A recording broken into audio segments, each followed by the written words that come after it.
So here is the knife all finished up, and let's get a close look at this brass scale, which was really fun to work with brass again. It's been a while, so I had a really good time working on this one. As you guys can see, I gave it a rough tumbled finish, gave it some swirl marks with some, I believe it was a 120 grit sandpaper. Just kind of went in a circular pattern, and then I really stone washed this thing to have an aggressive finish, but really pleased with it. And I just kind of went with the texture on the scale based off of the backspacer. So you can see there's a little bit of scratch marks in there and very stone washed. So the customer, Dan, shout out to him for sending this in to get it customized, but he wanted to get it very similar dark wise. So you can see it's a little bit darker, if I can get the camera to pick it up, but it's a little bit darker. So the cool thing about brass is the more you handle it and the more you have it in pocket, it will darken and get its natural patina. So eventually it will get just as dark as the backspacer. So one of the most difficult things to do was do the recessed area for the steel liner for the washer to ride on. But I ended up using the CNC to get it exactly where it needs to be, so it works perfect. So really happy with that. Definitely has some weight to it, but I mean, that's personally one of my favorite things about brass is it does make the knife heavier, and Dan was okay with that as well. There is the scale, and I also etched and stone washed the blade and pocket clip. The pocket clip didn't come out as dark as the blade, but still does look good. However, this is probably the darkest etch I got on a D2 steel blade. So I don't know what CRKT did with their heat treatment or whatever they did, but again, one of the darkest etches I've gotten on this type of steel. So really pleased with this etch. Gave it a really nice stone wash to match that scale.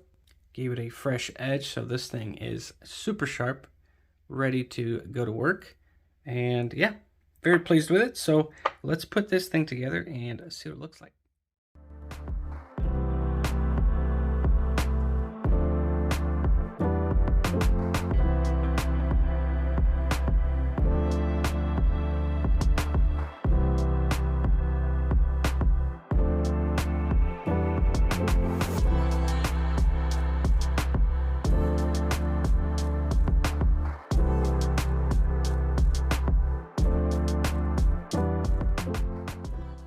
Alright, so here it is all assembled.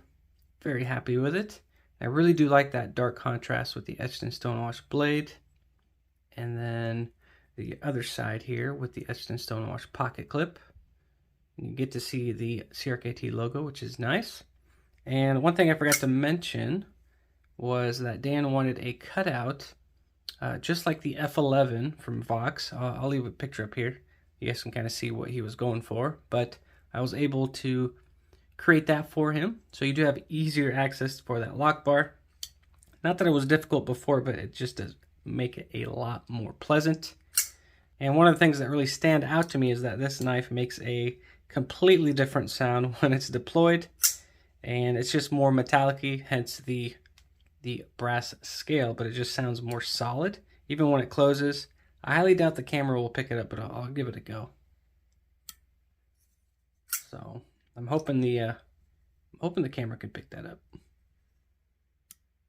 Yeah, it's not too easy. I'll try on the deployed sound. Maybe it's going through, but it just sounds really good. Sounds different, but in a very good way.